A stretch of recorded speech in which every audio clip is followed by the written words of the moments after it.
Today we have with us a very special guest जिनके बारे में कुछ भी कहना गागर में सागर भरने के समान है।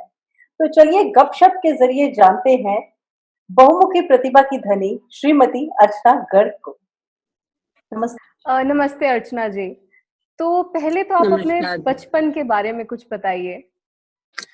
मैं छोटे पद से ही अपने दादा दादी के पास रही हूँ और दादाजी मेरे एक राय साहब की पदवी उन्हें मिली हुई थी जो अंग्रेजों के जमानों में उन्होंने दी थी और दादी मेरी म्युनिसिपल बोर्ड की चेयरमैन थी। तो मैंने तो दादा दादी के साथ वो दिन देखे हैं जबकि हम टमटम में बैठ के स्कूल जाया करते थे और हमारा सर्वेंट पीछे से लंच में खाना लाता था और हमें कभी भी हमने शायद इंटरमीडिएट तक मूंगफली का स्वाद नहीं चखा था। काजू बादाम पिस्ते हमारे कोट की जेब में भरे रहते थे और दादी बाबा मुझे बहुत प्यार करते थे क्योंकि मैं सबसे बड़ी उनकी पोती थी, ग्रैंड डॉटर थी। तो और उसके बाद है कि मैं वहां पे फ्लैग होस्टिंग में जाती थी दादी के साथ। बाबा जी के पास मेरे बहुत सारे लोग मिलने आते थे। हम लोग देखते थे कि ये क्या कैसे होता है यहाँ पे, राय साहब लोग कैसे रहते हैं। वो दिन भी हमने यहाँ पे अपने दादाजी। और स्कूलिंग कहाँ की थी आपकी अर्चना जी? स्कूलिंग मेरी पूरी मेरठ की ही में मेरे दादाजी दादी जी रहते थे। स्कूलिंग भी मेरी वही हुई, इंटरमीडिएट तक मैं उन्हीं के पास रही। और जब वो पहनती क्या थी वो मुझे अभी तक याद आता है कि पहले का धोती पहनती थी, सूती धोती, उसके ऊपर से चादर ओढ़ के और घूंघट काढ़ के हम लोग टमटम में दो घोड़े की टमटम में बैठ के हम लोग जाया करते थे। और उसके बाद आपने टीचिंग भी की? मैंने टीचिंग की मास्टर्स करने के बाद। मास्टर्स के लिए मैं अपने पापा के पास आ गई थी क्योंकि मेरे दादाजी और दादी जी की डेथ हो गई थी। तो मेजर्स किस चीज में था जब आप मास्टर्स कर रहे थे? तो क्या सब्जेक्ट्स थे आपके पास? मुझे म्यूजिक में बहुत शौक था। मैंने एमए जो किया वो डबल म्यूजिक में किया, वोकल म्यूजिक और इंस्ट्रूमेंटल म्यूजिक। तो आप टीचिंग भी म्यूजिक में ही कर रहे थे? यस, म्यूजिक की टीचर थी मैं सिटी मॉन्टेसरी स्कूल में। अर्चना जी शरारती थे आप क्या बहुत चुपचाप रहने वाले पढ़ाकू टाइप के बच्चे थे? ना पढ़ाकू थे, हमें तो घूमना फिरना मस्ती करने वाले स्टूडेंट थे हम लोग। तो जैसे आप अभी हैं। Average average average. You are a writer and philanthropist.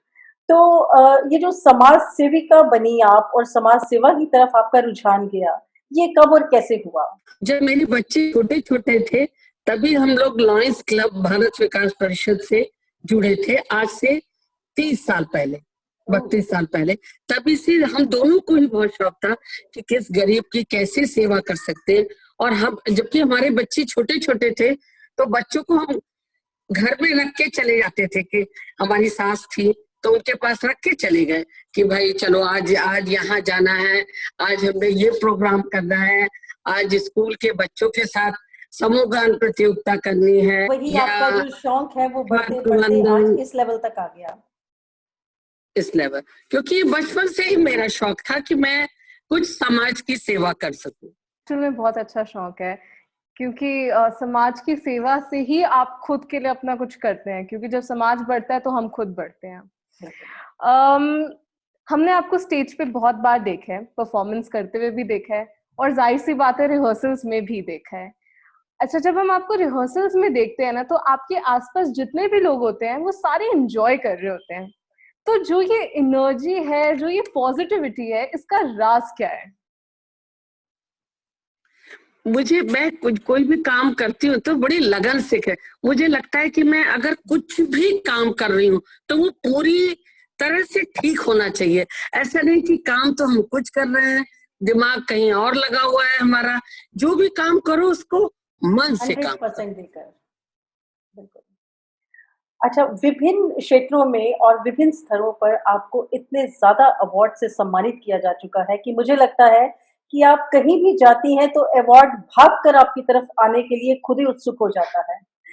तो इतनी सारी अचीवमेंट्स होते हुए भी जो ये आपको एक कुकिंग का शौक है, जो कुकिंग में आपकी इतनी महारत है, ये कैसे हुआ? मतलब ये बचपन से ही इतना शौक था या क्या है?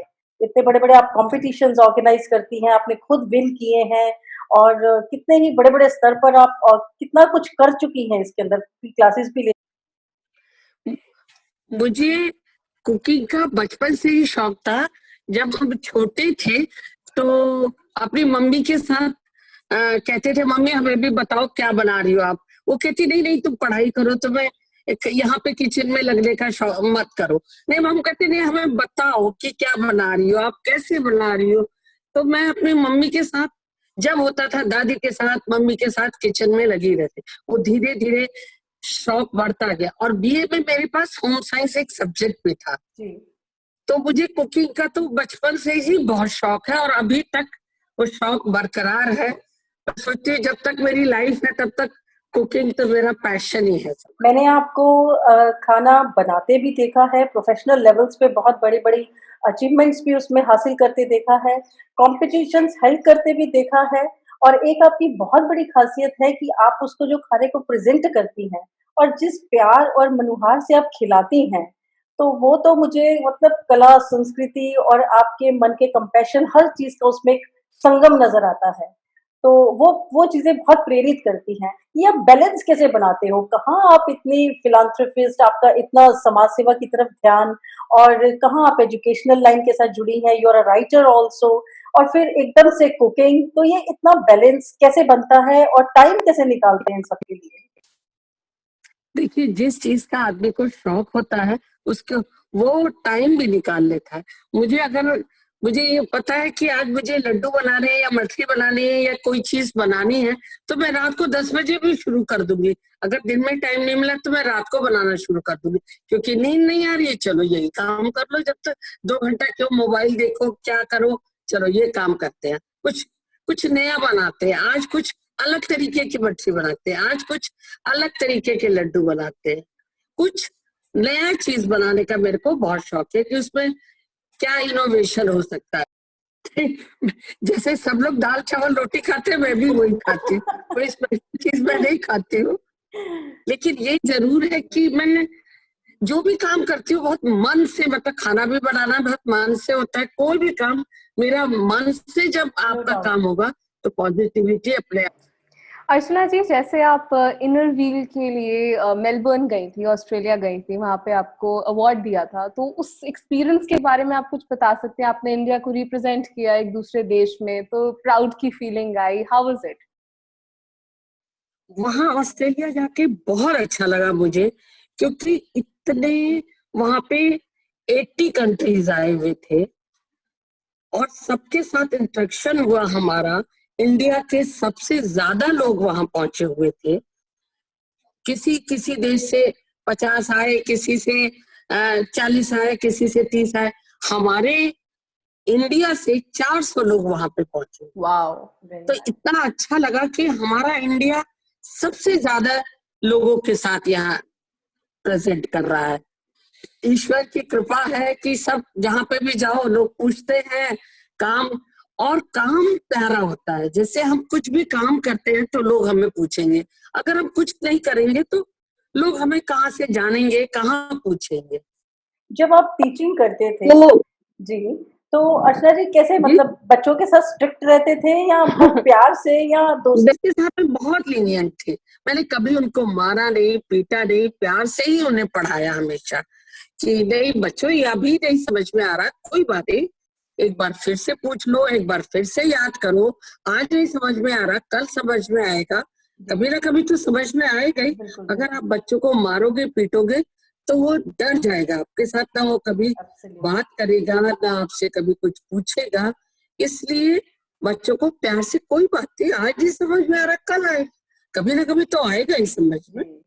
आप इतनी सारी महिलाओं के साथ हमेशा बहुत सारे क्लब्स में, बहुत सारी सोसाइटीज़ में और कितने ही मंचों पर अपने आप को डिफरेंट डिफरेंट कामों के अंदर शेयर करते हैं। बहुत सारे इस तरह के आप काम करते हैं। There is a I mean huge long list कि जिसको शायद मैं डिस्कस भी यहाँ पे नहीं कर पाऊँगी। तो कैसा लगता है आपको महिलाओं के साथ जुड़ के और उनके साथ इतना चल के? क्या आपको लगता है कि कितनी आपको पॉजिटिव चीजें उनसे मिलती हैं और क्या आपको लगता है कि किस तरह की नेगेटिव पॉइंट्स हैं जो आपको परेशान करते हैं उस ये आई मीन करते समय उस काम को? देखो, मैं बहुत सारी गरीब महिलाओं के साथ काम करती हूँ, जाती हूँ उनके साथ, उनकी समस्याओं पूछती हूँ कि क्या चाहिए, क्या परेशानी है, सब बताती है। और उनके साथ काम करना मुझे बहुत अच्छा लगता है। उनकी जो भी समस्याओं का हल हमसे पॉसिबल है, वो हम उनका करते हैं। और अगली बार बोलते हैं इनिशिएटिव कुछ लेके कि तुम ये काम करोगे तो अगली बार हम तुम्हें ये चीज गिफ्ट में देंगे, और अच्छा encourage करते करोगे हैं। तो अगली बार और करेंगे। जी, वेरी नाइस। तो तो Archana ji, let's talk about the elephant in the room, corona virus. तो कोरोना वायरस ये का क्या इम्पैक्ट पड़ा लाइफ पे, नॉर्मल लाइफस्टाइल पे? अच्छा खासा सब चल रहा था, इवेंट्स हो रहे थे और सोशल हैपनिंग्स हो रही थी, लोगों से मिलना था। अब अचानक से सब स्टिल हो गया है। वो तो मेरे साथ ड्रॉबैक है, क्योंकि सब अपने अपने गांव चले गए, तो मुझे तो ऐसा लगता है मैं पूरा खाली हो गई। पूरे दिन में घर का काम, बस ये है कि मुझे थोड़ा अपने ग्रैंड चिल्ड्रन के साथ बैठने का टाइम मिल रहा है, कुछ उन्हें म्यूजिक सिखाने का, कुछ म्यूजिक उनसे पूछने का, उनके साथ खेलने का, वो टाइम तो जरूर मिल रहा है। फैमिली फैमिली लेकिन टाइम मेरी ज्यादा जो मिल गया। सोशल लाइफ थी वो पूरी बंद हो गई। जी, क्योंकि अभी क्या है कि जो गरीब लोग हैं, सब आप देख रहे होंगे टीवी में, कितनी भाग दौड़, हमें गांव जाना है, हमारे पास पैसे नहीं है, हमारे पास कुछ नहीं है, तो वो लोग के साथ कितनी प्रॉब्लम्स चले। और उनको तो पैसे हम ही देते थे ना, हमारे पास आती थी मेड्स काम करती थी तो हम पैसे देते थे उन्हें। अभी तो सब चले गए, सब इधर उधर सब चले गए, और हमें घर में काम करना पड़ रहा है, खाना भी बनाना पड़ रहा है, बच्चों के साथ भी देखना पड़ रहा है, सफाइयां भी करनी पड़ रही है। और थोड़ा जब आदमी की एज ज्यादा हो जाती है तो ये सब थोड़ा मुश्किल होता है। लेकिन एक इसके साथ प्लस पॉइंट ये हुआ कि आपको एकदम शुद्ध हवा, पूरा पॉल्यूशन नहीं है, ना किसी से मिलना, ना कपड़े का खर्चा है, ना बिल्कुल बिल्कुल। किसी चीज को। आपको जब बाहर जाना ही नहीं है तो बस आप घर में बैठिए, सब सोशल लाइफ खत्म, सब कुछ खत्म। घर का, हमारी लाइफ पीछे करीब 50 साल पीछे चली गई, बिल्कुल क्योंकि जो 50 साल पहले लेडीज काम करती थी, घर में कोई नौकर चाकर नहीं होते थे, बर्तन मांजती थी, खाना बनाती थी, पानी भरती थी, यही काम, अब यही काम हमारा रह गया। अर्चना जी, जैसे आपका काम है जो इतना सोशल लाइफ थी कि आपको तो घर पे टिकना ही नहीं है क्योंकि इतने मीटिंग्स हैं, इतनी जगहों पर जाना है, इतने सारे चीजें हो रही हैं जिसके अंदर आप पार्टिसिपेट कर रही हैं, कुछ ना कुछ आप लीड करती रहती हैं। तो उस सारी चीजों को आप किस स्थिति में देखती हैं इस कोरोना के चलते? अब काम तो कुछ भी नहीं हो रहा आजकल, जी, क्योंकि हमारा निहित काम जो होता है वो गरीब महिलाओं के साथ, गरीब बच्चों के साथ, और वैसे भी मोदी जी ने बोला है कि 60 साल के ऊपर के लोग बाहर ना जाएं, नहीं वो तो ठीक बाहर है, तो ठीक है। निकलना ही नहीं है। जी, और इन लोगों के साथ कोई इंटरेक्शन हमारा आजकल हो ही नहीं रहा है, कोई काम नहीं हो रहा, बस खाली काम हो रहा है घर में, खाना बनाओ, झाड़ू लगाओ, पोछा लगाओ और बच्चों के साथ खेलो। तो इसके चलते आप अभी क्या कुछ अपनी स्किल्स को पॉलिश करते हैं? तो इस तरह से आप काम नहीं कर पा रहे तो ऐसा कुछ होता है कि आप अपनी स्किल्स पे वर्क करते हैं कि मेरी नेक्स्ट स्ट्रेटजी ये है, मुझे ये करना हाँ, ये तो मैं करती रहती हूँ कि सोचती रहती हूँ कि अच्छा, जब खुलेगा तो हम लोग ये वाला काम करेंगे, अब खुलेगा तो हम लोग ये वाला काम करेंगे। उस पे तो हम लोग रिसर्च करते रहते हैं, लिखते रहते हैं कि क्या करना है आगे, कब तक खुलेगा, क्या, ये तो किसी को पता नहीं है, पर कभी ना कभी 2 3 4 महीने में खुलेगा तो हमारा काम पूरी तरह अच्छे से चलेगा, क्योंकि हम पूरी प्लानिंग कर रहे हैं उसके लिए। जी, मतलब आपको फ्यूचर दिखता है कि जल्द ही यू आर होपफुल कि जैसे ही ये ठीक होगा तो आपका जो आगे तो हम लोग काम करेंगे। Very nice. जो स्कूल आपके चल रहे थे अर्चना जी, जिनमें आप जो स्कूल्स आपकी संस्था ने और आपने अडॉप्ट किए हुए थे, उनमें अभी क्या चल रहा है? कुछ ऑनलाइन पढ़ाई चल रही है, कुछ क्लासेस होती हैं उन बच्चों की या नहीं? नहीं, कुछ नहीं उनकी ऑनलाइन, क्योंकि वो तो गरीब बच्चे हैं, वो जी, तो क्लास 4 एम्प्लॉयज के बच्चे वो सब बंद हैं, ना उनसे हम मिल सकते, ना हमें पता कि वो कहाँ चले गए, और कहाँ है। सब घर छोड़ के चले गए यहाँ से। कुछ उनके साथ कोई हमारा अब संबंध नहीं है, पता नहीं, उनका पता ही नहीं चल रहा है, नहीं पाता उस कुछ तरह नहीं होता। हालांकि आपने बड़ी मेहनत की और आप इन बच्चों को लेकर के पेड़ के नीचे, मैंने देखा सड़क के किनारे किस तरह से अपने में, मतलब लिटरली आप इंस्पायर करती हैं ऐसी चीजें जो आप कर रहे हैं, और आपकी संस्था जिनके साथ आप जुड़ के सब इकट्ठे होकर के ये काम करते हैं। तो वाकई में कि ये बहुत मतलब एक दुखद है कि आप इतनी आगे तक एक चीज को लेके आते हैं और एक दिन इस तरह से कोरोना नाम की एक महामारी आ जाती है कहीं से, और वो सारी एफर्ट्स जो है वो कहीं रुक जाती हैं। या बट मुझे पता है कि आप काफी होपफुल हैं अभी भी, जैसे ही हाँ, होगा आप पीछे नहीं हटेंगी, फिर से होगा तो लग कुछ ना जाएंगी। कुछ कर, मतलब करेंगे ही, हमें करना ही है। बिल्कुल बिल्कुल, इरादा जो है जब पक्का होता है तो फिर कोई रोक नहीं सकता आपको उस काम को करने से, इस पे कोई बिल्कुल बिल्कुल। जैसे ये भारत विकास परिषद है और इनोव्हील क्लब है, तो ये अभी ऑनलाइन कुछ किसी तरीके से फंड रेजर्स और ये सब कर रहे हैं जिससे अभी इस टाइम में हेल्प हो पाए? भारत विकास परिषद भी कर रहा है, इनोव्हील भी कर रहा है।